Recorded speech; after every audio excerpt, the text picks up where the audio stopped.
E esse, com certeza, é um dos maiores mistérios de toda a primeira temporada de Dandadan. E diante dele surgem várias perguntas. Quem eram aqueles homens que levaram a filha da acrobata sedosa? O que eles queriam e por que eles sequestraram uma criança? Será que ela tá viva? Será que ela morreu? Afinal de contas, o que aconteceu com ela? Alguns acham que ela ainda vai aparecer futuramente na obra, ou ainda tem aqueles que pensam que a Aira de fato era sua filha, ou se não uma teoria que diz que a Momo-Yase é a filha perdida da acrobata sedosa. Nesse vídeo aqui, vou te mostrar o contexto analítico por trás dessa história e também um aprofundamento em cada detalhe, para que a gente possa realmente entender o que aconteceu com ela. Então já deixa o seu like e bora pro vídeo.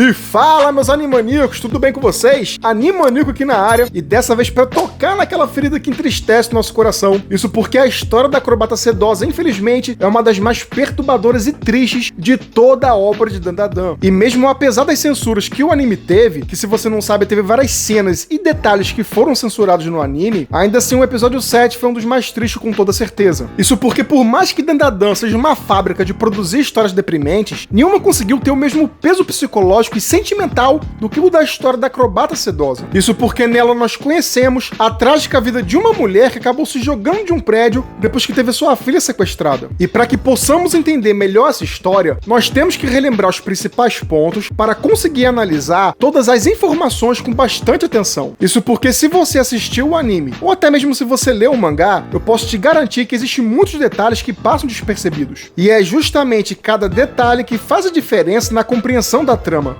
No tempo em que esteve viva, a acrobata sedosa era uma ex-bailarina e mãe solteira que devia um certo dinheiro para alguns homens. E essa dívida parece ser tão séria que ela tenta juntar dinheiro a todo custo, seja para conseguir pagar a dívida, quanto também para sustentar a sua filha. Logo no começo da história, nos é mostrado ela em um hotel, se prostituindo para conseguir juntar dinheiro. Além disso, ela também tinha outros trabalhos, um com serviços gerais ou limpeza, o outro como balconista ou atendente de caixa em uma loja, e além da prostituição, que era algo rotineiro na sua vida. Em seu tempo livre, a mulher cuidava da sua filha e a ensinava balé, e pela perfeição da sua postura profissional, tudo indica que ela era uma ex-bailarina. E lembrando, quem faz balé aprende tanto alongamento, quanto também acrobacias que se fazem durante a dança. A sua filha costumava ficar sozinha em casa enquanto ela estava trabalhando, o que indica que talvez ela não tivesse mais nenhum familiar ou alguém que pudesse contar, sendo a sua filha a sua única companhia. Mas mesmo diante daquela situação difícil e conturbada, era a sua filha que dava alegria para sua vida. Era ela que dava cor ao seu mundo e que lhe dava sentido e razão para viver. Só que certo dia, ao passar em frente a uma loja de roupas, a mulher decide usar parte do dinheiro que tinha para comprar um lindo vestido para sua filha. Isso porque talvez num breve momento ela tenha dado mais importância ao fato de querer agradar sua filha e vê-la feliz do que a dívida que ela tinha. Mas infelizmente, alguns dos homens para quem ela devia foram até a sua casa, a espancaram, levaram o restante do seu dinheiro e ainda por cima sequestraram a sua filha. E mesmo estando muito machucada, a mulher tenta correr atrás do carro dos sequestradores, mas infelizmente ela acaba caindo no chão, estando extremamente machucada, tanto que ela chega a ficar cuspindo uma grande quantidade de sangue e percebendo tudo o que aconteceu, ela entra em desespero. Então, diante daquela situação e talvez sabendo que nunca mais viria sua filha, a mulher decide subir no topo de um prédio, onde ela faz as suas últimas acrobacias de balé, e tendo seus pensamentos finais na sua filha, em que ela tanto amava, ela se joga de cima do prédio, rumo em direção à sua morte. No anime teve algumas cenas que foram censuradas, isso porque é considerado conteúdo sensível, mas se vocês repararem, quando conta sua história lá no anime, mostra ela em cima de uma cama de um hotel, com dinheiro em cima de uma mesinha, enquanto a porta estava aberta e tinha alguém tomando banho. E essa pessoa que estava tomando banho enquanto ela estava em cima da cama, era justamente um cliente. E no anime também não mostra uma outra cena onde ela se prostitui novamente. Como também não aparece ela se jogando de cima do prédio de uma forma explícita. Um outro detalhe que aparece no anime que as pessoas não percebem é que antes da sua morte, quando ela tá naquele lugar azul estrelado, aquelas luzes lá no fundo são na verdade prédios que mostram que ela tá no topo de um andar. E quando ela se joga, as luzes se apagam e a gente ouve apenas um som dela caindo no chão. O anime, ele usa uma espécie de eufemismo que serve para dar informação, só que com mais sutileza. Isso para conseguir amenizar o impacto da informação informação por ser muito agressiva ou violenta, porque de certa forma, essas informações são consideradas conteúdos sensíveis. Após a morte da acrobata, ela virou um fantasma por ter morrido com pendências nesse mundo e ficou vagando na cidade em que morreu por algum tempo, porém com a sensação de que ela estava se esquecendo de algo extremamente importante, até o dia em que uma menina acaba vendo ela na rua e a chama de mãe. Essa menina era justamente Yaira e tinha acabado de perder a sua mãe e conseguiu vê-la por um breve tempo, mesmo sendo um fantasma. E lembrando que na obra já tiveram outros casos de crianças que conseguiram ver espíritos, como um menino da casa sacrificial que conseguiu ver o espírito do mal-olhado antes dele virar um Yonkai. Só o que acontece? Por Aira tê-la confundido e a chamado de mãe, o fantasma da mulher começou a achar que Yaira era sua filha perdida que ela teve na outra vida, o que faz o fantasma da mulher se corromper de um simples espírito para um Yonkai que ficou conhecido como acrobata sedosa. Então logo de cara, a gente já pode descartar a Aira como sendo a sua filha, já que de acordo com a obra foi apenas um mal entendido. Tanto que no final da vida da Yonkai, Aira teve pena dela porque viu que ela estava se desintegrando e deixando de existir. E a abraçando,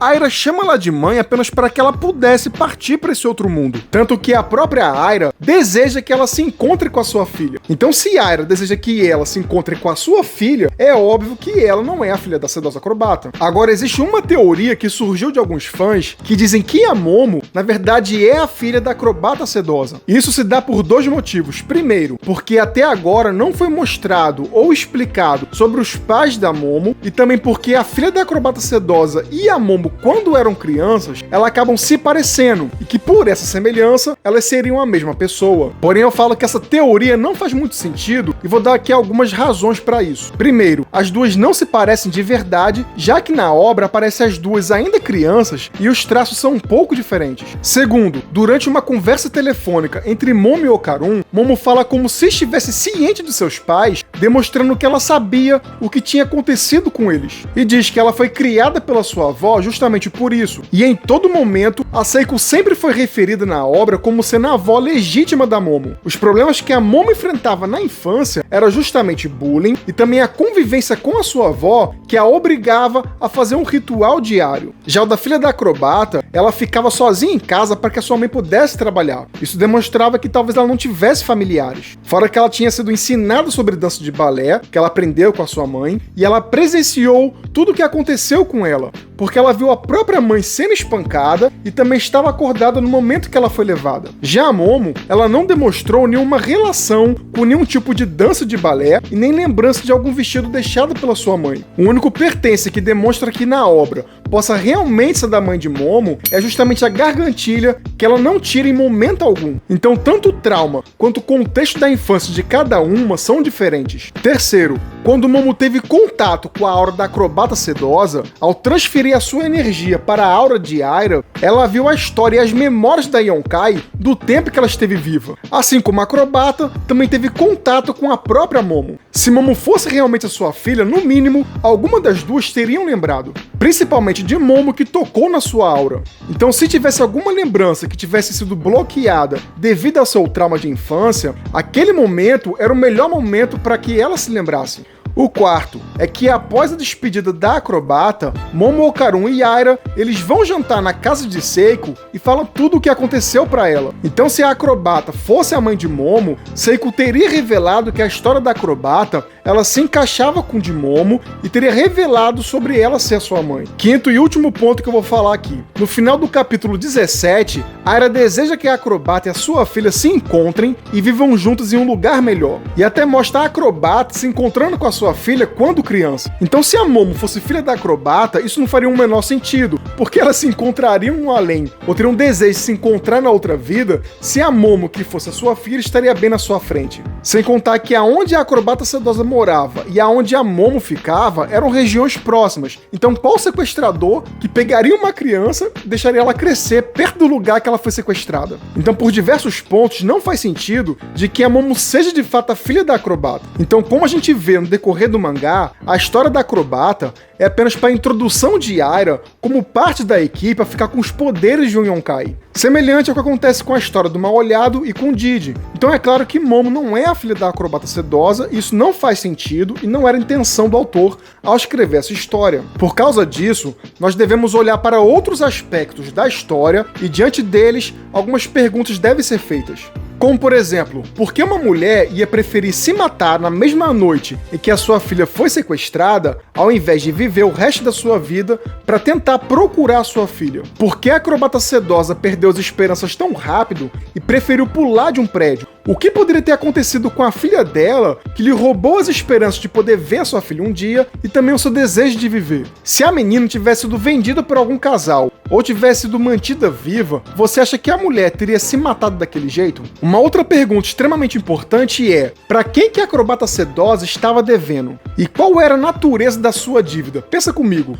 qual tipo de dívida faria com que alguém sequestrasse uma criança se a pessoa não pudesse pagar? Pelo contexto em que a obra foi escrita, principalmente pela sua localização histórica que foi no Japão, a resposta mais plausível para isso é que a acrobata sedosa estava devendo dinheiro para a máfia. E isso faz muito sentido tendo as máfias como pano de fundo, principalmente pelo que as máfias costumam fazer. As máfias são organizações criminosas que atuam em diversas atividades ilícitas, seja elas jogos de azar, extorsões por pagamento de proteção, tráfico de droga, empréstimos ilegais, cobranças de dívidas, rede de prostituição e até mesmo a venda de órgãos humanos. O que explicaria então uma mulher ficar devendo dinheiro para essas pessoas? Vamos avaliar algumas possibilidades aqui. Primeiro, pode ser uma dívida deixada pelo seu marido que já estivesse morto. Segundo, pode ser uma dívida relacionada com a rede de prostituição das máfias, sendo a acrobata talvez uma ex-prostituta dos mafiosos que engravidou e acabou tentando pagar os mafiosos pela sua liberdade. Terceiro, a dívida pode ter sido adquirida por algum tipo de empréstimo, já que ela era mãe solteira e pode ter precisado de um dinheiro em algum momento da sua vida. Isso tanto para cuidar da sua filha, como também por ter ficado solteira, viúva ou pelo marido ter abandonado ela. Então, se ela realmente devia à máfia, isso até explica porque eles sequestraram a criança por causa da natureza da dívida. Porque afinal de contas, se você deve para a máfia, ou você paga com o seu bem mais precioso, ou você paga com a sua própria vida. E o que a mulher tinha justamente de mais valor, se não a sua própria filha? Agora vem algumas possibilidades do que eles poderiam fazer com a criança para conseguir o dinheiro para quitar a dívida dessa mulher. Primeiro, eles até poderiam fazer com que ela virasse uma escrava e futuramente pudesse se relacionar com a rede de prostituição. Mas se esse fosse o caso, não faria sentido da mãe querer se matar ao invés de sobreviver e procurar a sua filha, ou até mesmo tentar juntar dinheiro no futuro